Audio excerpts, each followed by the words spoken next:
Hello everyone. In our previous video of our fifth chapter, Industrial Analysis, we have discussed all the theoretical part. But in this video, we are going to study the problematic one. The concept of today's class is prediction of sickness of industries, or we call it as prediction of industrial sickness.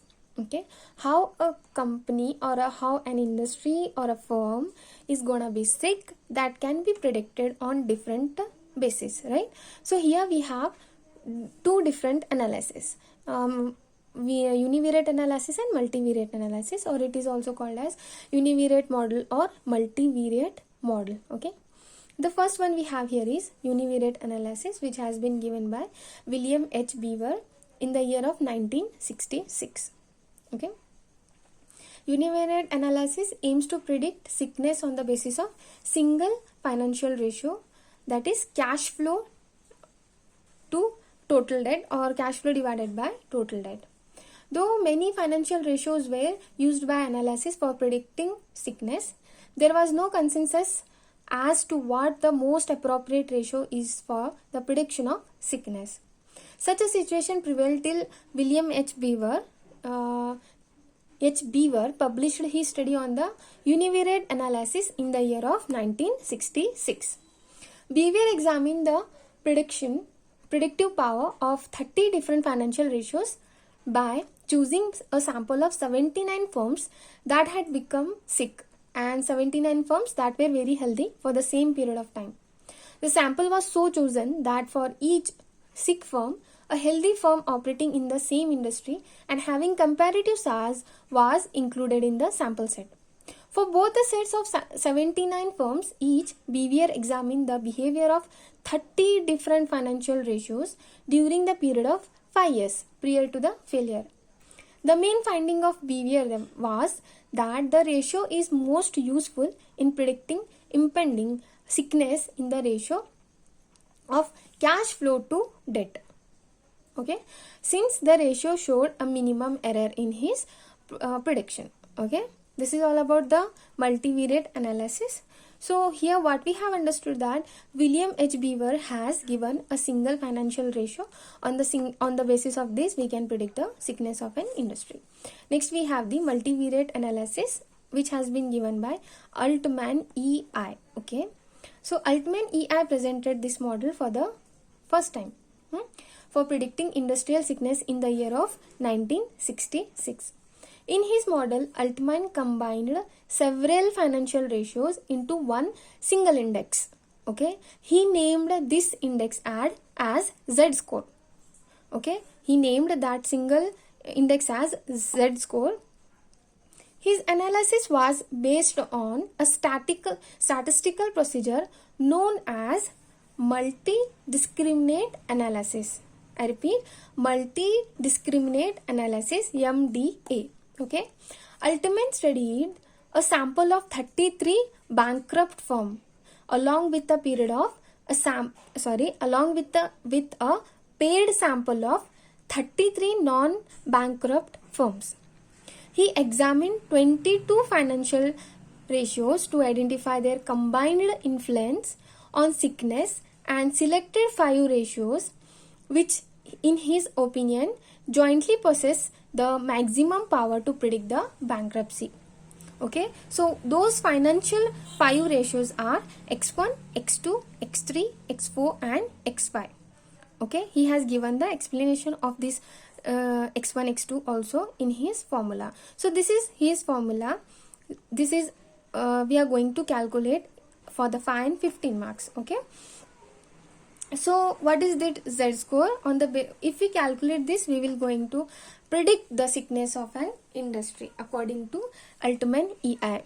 Okay, so here he has given one formula: Z equals to 1.2 X1 plus 1.4 X2 plus 3.3 X3 plus 0.6 X4 plus 1.0 X5. Okay, this is one formula, or in different books you can find this formula also.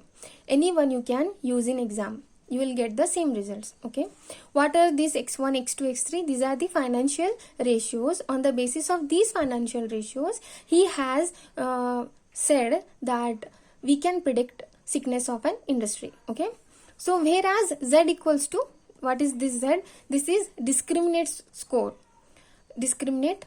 that predicts the sickness of an industry. Okay, here we have x1 equals to net working capital divided by total assets. Okay, x2 equals to retained earnings divided by total assets.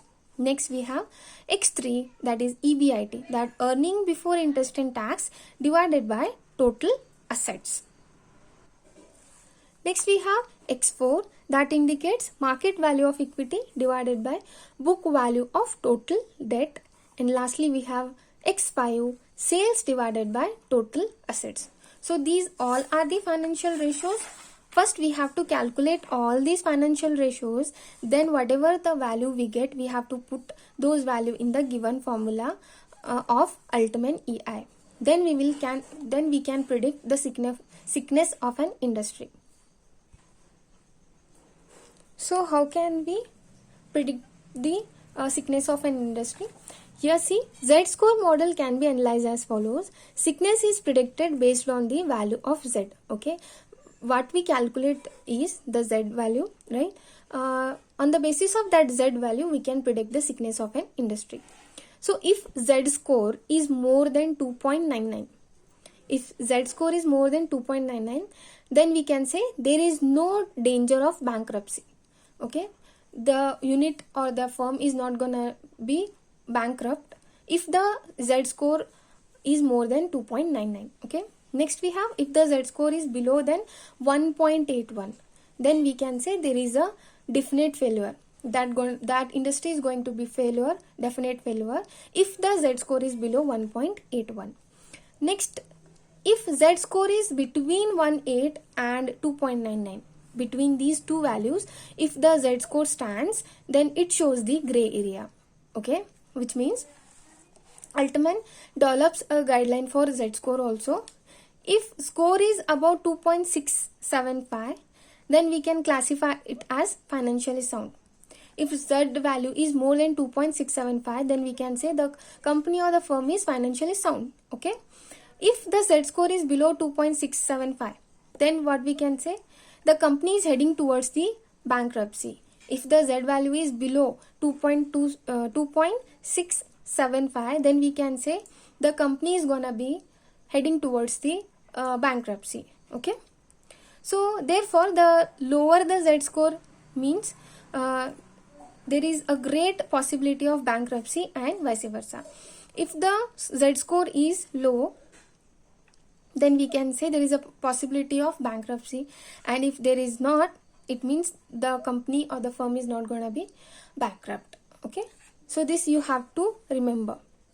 You will understand this when we take the problem, but still you have to remember these values. They are not going to give you in exam. You have to remember this. If the Z score is more than 2.99, if your answer is more than 2.99, then you can say the company has no danger of bankruptcy, right? If you don't know these values, then you can't comment on the Z score model, right? So remember these values.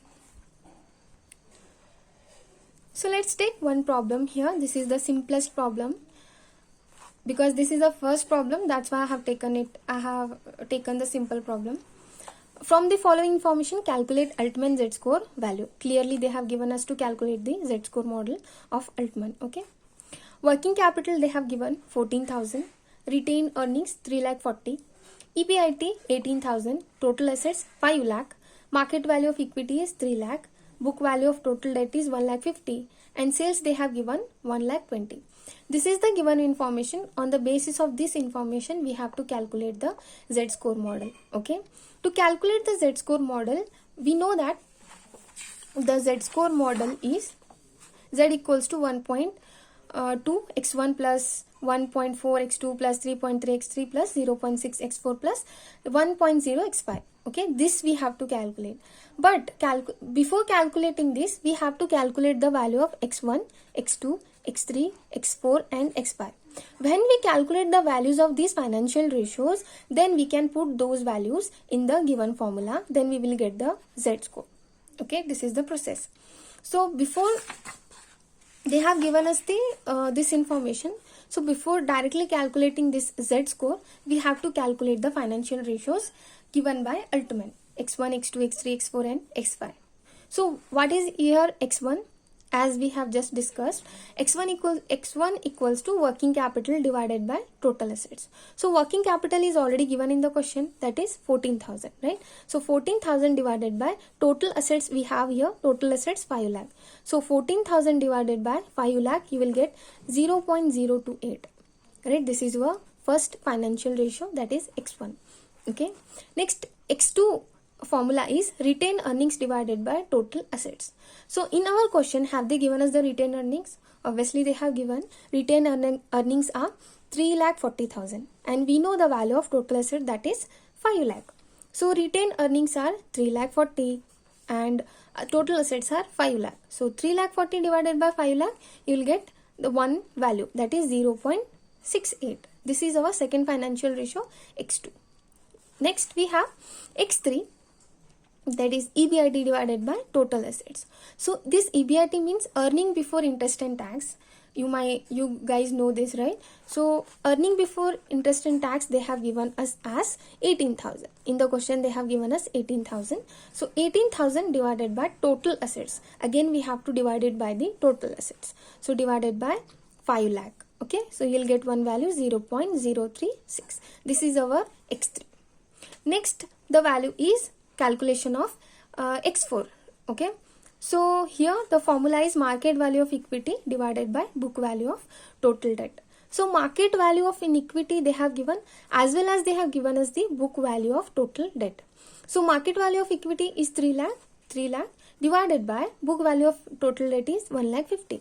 So 3 lakh divided by 1,50,000, you will get the value as exact 2.00 or 2. Okay. So next we have to calculate the value of x5. x5 formula is sales divided by total assets, right? So sales we have given here as 1,20,000 and the total assets are 5 lakh. So 1,20,000 divided by 5 lakh, you will get 0.24. So you can see here we have calculated the x1, x2, x3, x4 as well as the x5. So first we have to calculate the values of x1, x2. Then after getting these value, we have to put these value into the formula. What is our formula here? Z score equals to 1.2 x1 plus 1.4 x2 plus 3.3 x3 plus 0.6 x4 plus 1.0 x5. So this is our formula, right? We have already calculated the x1, x2, x3 values, right? So now that equals to 1.2 as it is, you keep multiplied by, if there is nothing, it means that there is a multiplication. Okay, so 1.2 into x1 value. What is the x1 value here? 0.028, right? So this value we have to take here, 0.028. Okay, plus illi plus ಇದೆ, we have to take this plus as it is. 1.4 if there is nothing, it means that we have to multiply it. Multiplied by x2. What is the x2 value here? x2 value is 0.68, right? x2 value is 0.68. So we have to multiply it by 0.68 plus here we have 3.3. 3.3 as it is multiplied by x3. What is the value of x3 here? 0.036. Okay, this value we have to take here, 0.036. Okay, plus next the value is 0.6. 0.6 as it is, we take x4 value multiplied by, what is the x4 value? Exact 2, right? So this value we have to take here 2 plus lastly we have 1.0 into x5. So 1.0 into x5 value is 0.24. Okay, so into 0.24. So we just have to simplify this.